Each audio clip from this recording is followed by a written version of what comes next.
আমরা পিৎজা তৈরি করার জন্য কিছু মুরগির গোশত দিলাম, প্রায় 250 গ্রাম হবে।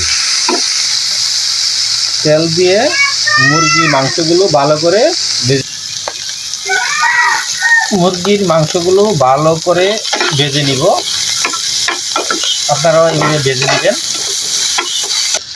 মুরগির মাংসগুলো ভাজা হয়ে গেছে। এখন আমরা সবজিগুলো সিদ্ধ করে নিব বা হালকা ভেজে নিব। এখানে ক্যাপসিকাম, কিছু পেঁয়াজ দেওয়া আছে।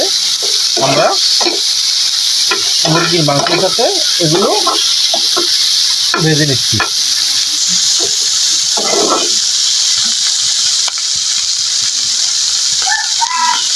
কত সুন্দর করে মুরগি মাংস আর সবজিগুলো মিশ্রণ করে ভেজে নিতেছি। আপনারাও এইভাবে নেবেন। আমার সবজিগুলো ভাজা হয়ে গেছে। আমরা একটা পাত্রে ভাজাগুলো নিয়ে নিব।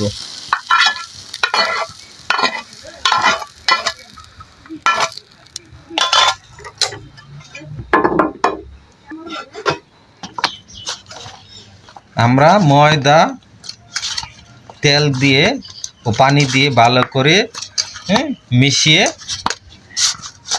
নিয়েছিলাম আগেই। এখন আমরা রুটি বানাবো। রুটি পুরুত্ব যেন 1/2 ইঞ্চি বেশি না হয়।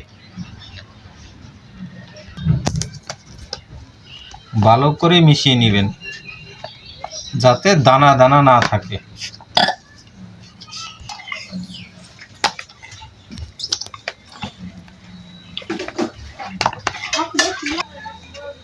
আপনারা একটা সুন্দর পরিষ্কার প্লেট নেবেন। প্লেটে তেল দিয়ে ওয়াশ করে নেবেন। তারপরে আপনার রুটিটি ওই প্লেটে রাখবেন।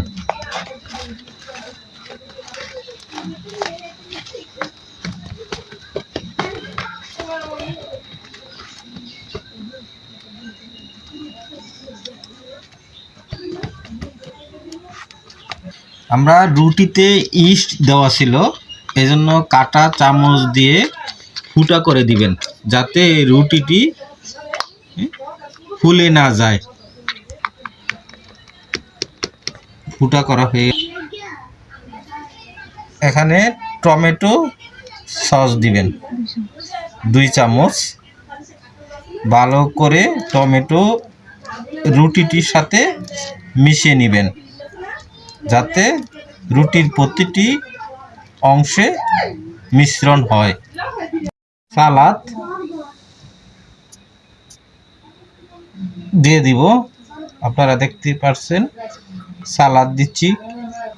ক্যাপসিকাম, পেঁয়াজের কুচি, সাথে মুরগির মাংস ভাজা, সালাদও ভাজা একসাথে আমরা সুন্দর করে পুরা রুটিতে দিয়ে দিব। আমরা যেভাবে দিচ্ছি আপনারা সেভাবে দিবেন। এই আমরা দিয়ে দিলাম।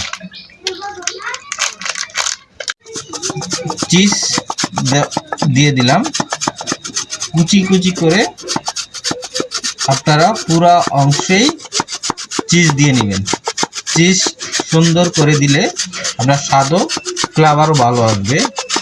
এটি একটি গুরুত্বপূর্ণ আইটেম পিৎজার জন্য। আমরা যেভাবে দিচ্ছি ঠিক সেভাবে দিবেন। আপনারা বেশি করে চিজ দিবেন। এটা আমরা দিচ্ছি যেভাবে। গুড।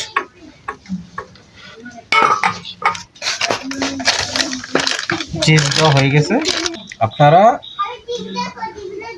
আপনারা তাওয়ার উপরে সামান্য তাওয়াটি গরম করে তার উপরে পিৎজার তৈরি করার যে প্লেটটি বসিয়ে দিবেন। বসিয়ে আপনারা ডেকে দিবেন। আর ঢাকার অংশে একটি ছিদ্র থাকে, ছিদ্রটি ভালো করে বন্ধ করে নেবেন। আপনারা চুলার তাপটি বাড়িয়ে দিবেন। আধা ঘন্টার ভিতরেই পিৎজা হয়ে যাবে। চুলার হিট বাড়ানো হয়ে গেলে ধীরে ধীরে হিট কমিয়ে নেবেন, না হলে পিৎজা পুড়ে যেতে পারে। আপনারা হিট হয়ে গেলেই এর তাপ কমিয়ে নেবেন।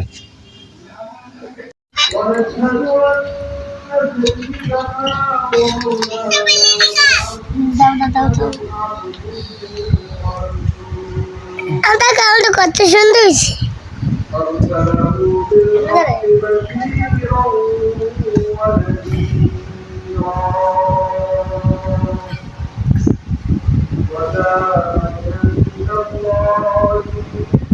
কেমন হয়েছে? এই সব